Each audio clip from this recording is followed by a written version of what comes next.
나는 위로받고 싶다. 챕터 9 개인적인 의식. 힘든 상황에 처해서도 스스로 방향을 찾고 위로하는 능력을 가진 사람들이 있다. 이런 사람들은 자신을 붙잡아주는 지지대와 그물대 역할을 하는 공간과 의식을 만든다. 자신을 무력감에서 끌어내주는 형태와 공간을 찾는 것은 힘든 시기에 스스로를 인생의 설계자로 다시 발돋움시키는 첫 단계이다. 수동적인 성향을 능동적인 성향으로 바꾸는 것도 이 단계에 속한다.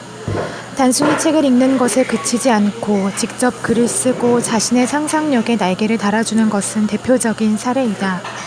읽기는 귀중한 체험이지만 직접 글을 쓰는 것은 자신의 내면과의 관계를 돈독하게 할 뿐만 아니라 내면의 형상을 찾도록 도와준다. 글을 쓰는 것은 자신이 받은 인상에 표현을 입히는 것이다. 자신의 힘으로 걸어가는 것은 수동성과 희생자로서의 태도를 버리고 능동적으로 일어나는 것을 의미한다. 흙과 접촉하기. 도시에서 흙과 접촉하는 것이 쉬운 일은 아니지만 흙은 어디에서나 찾아볼 수 있다. 그리고 우리가 느낄 수만 있다면 흙은 우리를 지지해주고 가능성을 알려준다. 지질학자 데이비드 레벨손이 말한 것처럼 인간은 자신이 어떤 존재이며 어디에 속하는지 알아야 한다. 인간에게 이러한 조화를 가르쳐주는 것은 대지이다. 산이나 언덕, 숲 혹은 공원 등지에 자신의 자리를 찾아서 조용히 앉아있으면 우리는 어느 사이 대지와 접촉해 있다. 사계절 언제든지 날씨에 상관없이 눈을 크게 뜨고 앉아서 주위에 무슨 일이 벌어지는지 인지해보라. 이 의식은 단순하게 들리지만 자신에게 깊은 영향을 미친다. 대지에 앉아서 정신을 분산하지 않고 주위를 인지하는 것은 화해와 보호를 위한 첫 단계이다. 이 의식은 맨발로 서서 할 수도 있다. 왜 맨발이어야 하는가? 발은 감각과 의식을 날카롭게 하고 대지와 보다 가깝게 접촉하게 해주는 안테나이기 때문이다. 이렇게 있다 보면 자신이 뿌리를 땅속 깊이 내리고 가지가 하늘을 향해 솟아있는 올곧은 나무가 된 듯한 느낌이 들 것이다. 이 의식은 위기와 고통의 상황에 처했을 때 대지로 돌아가게 하는 인도 문화의 근원을 두고 있다. 땅과 접촉하는 이 의식은 과연 어떤 영향을 미칠까? 우리를 떠받쳐줘 주고 있는 대지와 직접적으로 접촉하면서 인간은 힘을 얻고 강인하고 쾌활해지며 영혼은 다시 충만해진다. 그리고 재결합과 연계를 의미하는 단어인 릴리저와의 연관성을 경험한다. 이 단어는 특정 장소 또는 특정 계절의 안정감을 확보하고자 하는 종교의식에서 나왔다. 우리는 전체를 인지할 수 없지만 대지와 우리의 연관성 지키기를 시작할 수 있다. 우리의 작은 세계는 계속해서 커지고 우리의 두뇌는 기뻐한다. 대지와 상호작용을 일으키는 공간, 감정, 조형 감각이 오른쪽 두뇌에서 오기 때문이다. 콘레드 에이킨이 풍경과 언어는 동일하다. 자신이 풍경이자 대지이기 때문이다. 라고 얘기하는 것처럼 말이다.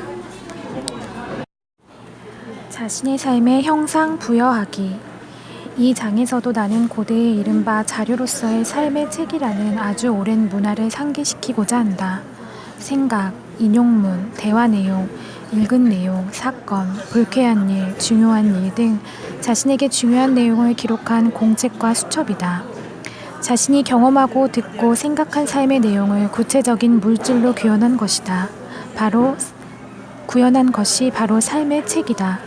삶의 책은 새로 생각하거나 다시 검토하기 위해 언제든지 펼쳐볼 수 있다. 설명과 자아 분석이 주를 이루는 일기장과는 달리 내가 무엇을 느꼈는지의 내용이 주를 이루는 삶의 책은 삶에서 무엇이 나를 계속 앞으로 전진시키는지에 대한 다큐멘터리이다. 이러한 삶의 책은 힘든 시기에 중요한 동반자가 될 수 있다. 삶의 책은 정신 및 영혼의 형태를 부여해줄 뿐만 아니라 펼쳐볼 때마다 자신의 현재의 상황을 정의하고 정리해주기 때문이다.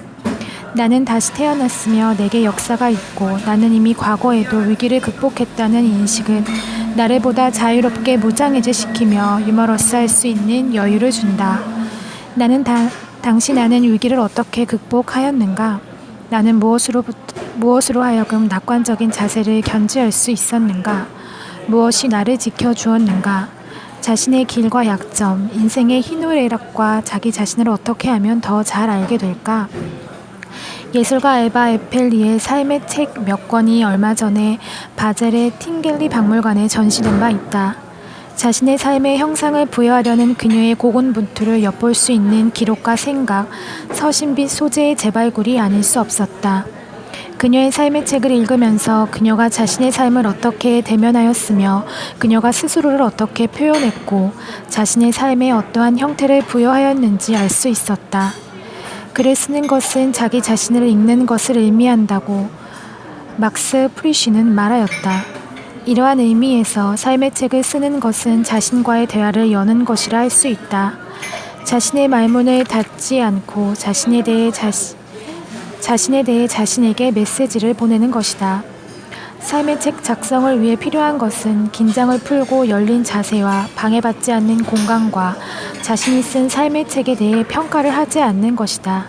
그리고 컴퓨터가 아닌 공책과 필기구가 필요하다. 컴퓨터는 개인의 글쓰기 흐름을 전혀 고려하지 않기 때문에 자신의 삶의 책을 채워나가는 데에는 수많은 방법이 있다. 중요한 것은 자신의 내면에서 쏟아져 나오는 소리와 자신의 마음을 짓누르는 것을 모두 표현하는 것이다.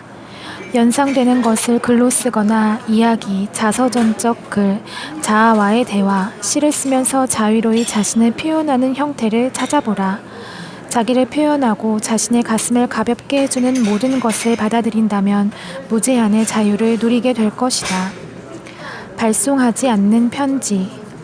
편지를 써본 경험이 있다면 자신에게 편지를 쓰는지 혹은 수신자가 있는 편지를 쓰는지에 따라 큰 차이가 있다는 것을 잘 알 것이다. 누구나 편지를 쓰면서 상대방을 위해 명확하고 적합한 말을 찾고 상대방을 이해시키고자 한다. 편지를 쓰는 행위를 통해 우리는 상대방에게 다가가고 상대방에게 자신과 자신의 언어 그리고 자기의 얼굴을 알리고 고독에서 벗어난다. 서신을 통한 대화는 마음의 부담을 덜어준다. 서신을 통해 자신의 용건을 글로 표현하고 다른 사람의 눈으로 자신의 상황을 볼 수 있도록 하기 때문이다. 우리는 편지를 쓰면서 내면의 고통스러운 부담과 거리를 두게 된다. 이전부터 말하려고 했던 혹은 말해야만 했던 것을 소리내어 말하고 지금까지 풀리지 않고 있던 감정을 표현하게 된다. 이는 영혼의 압박을 줄여주고 막히고 억눌려 있던 에너지의 물꼬를 터준다. 또한 적합한 표현, 적절한 단어를 찾는 것은 인식과 이해를 도와 명확하게 해준다. 발송하지 않는 편지를 쓰는 의식의 목적은 다름 아닌 자신과 대면하기 위함이다. 그래서 서신을 쓰는 의식에 수신자는 더 이상 필요하지 않다. 그렇다면 이러한 서신을 쓰는 의식은 구체적으로 어떻게 이루어질까? 먼저 자신의 감정을 전달하고 싶은 사람을 선택한다. 그리고 자신의 감정을 편지 형태로 표현한다. 예를 들면 다음과 같다. 사랑하는 아빠, 사랑하는 엄마. 내가 아빠, 엄마에게 이전부터 말하고 싶었던 게 있는데 혹은 이에 대한 변형으로서 자신이 받고 싶은 서신을 직접 쓸 수도 있다. 즉, 받는 사람의 입장에서 편지를 쓰는 것이다. 그러면서 자신의 경험을 수정하고 스스로를 위로하게 된다. 붙이지 않는 편지를 통해 자신이 갖고 있는 욕구와 갈망, 그리고 소망의 형태가 부여되는 것이다. 이러한 내적 감정은 이름과 창조적인 형태를 부여받게 되고 그러면서 자신은 이에 거리를 두게 된다. 발송하지 않는 편지는 내가 말할 수 있고 말해도 되는 것에 대한 표현일 뿐만 아니라 내가 갈망하는 것을 선사해 주기도 한다. 발송하지 않는 편지는 내가 자신에게 허용하는 이상으로 많은 것을 스스로에게 말해준다. 절망적인 시간의 일기. 이 장의 제목이 마치 자신의 비참함에 한껏 빠져보라는 것처럼 들릴 수도 있겠지만 전적으로 내게만 속하는 것을 인식하는 자아 문화를 만들자는 것이 이번 장의 주제이다. 이 의식 역시 오랜 전통을 갖고 있다. 이 전통은 구약 성서의 예언서 에스겔서의 인식을 통한 위로로 자세히 설명되어 있다. 그렇다면 이 의식은 어떻게 적용될 수 있을까? 일단 스스로를 찾아 나서는 것이 중요하다. 남을 가르쳐본 경험이 있는 사람이라면 자신의 이해력과 약점이 글을 쓰면서 가장 먼저 드러난다는 것을 잘 안다. 글을 쓰면서 자신이 절망적인 상황을 자초하는 패턴에 빠지는 과정과 그 배경을 분명히 해야 할 것이다. 물론 그렇다고 해서 이러한 부정적인 패턴을 바로 버리기는 쉽지 않다. 하지만 자신이 무의식적으로 보이는 반응을 파악하고 이해하는 것이 부정적 패턴을 버리기 위한 첫 단계가 된다. 절망적인 시간에 특별한 일기를 적으려면 일단 고민하고 숙고하게 된다. 자신에게 반향을 주고 수정해줄 사람이 주위에 없을 때 나를 절망에서 빠져나가게 해줄 것은 바로 의식이다. 자신의 고민을 내려놓기 위해 글을 쓰고 혼자라는 외로움을 글로 옮기는 것은 창조적인 행위이다. 일기는 자신에 대한 것을 스스로에게 직접 알려주는 행위이다.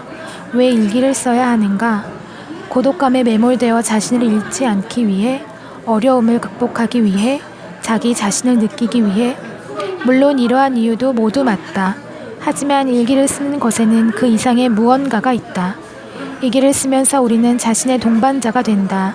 자신의 내면과 외부 세계 사이에 다리를 놓아주는 일기라는 친밀한 대화를 나누면서 우리는 자신을 만나게 된다.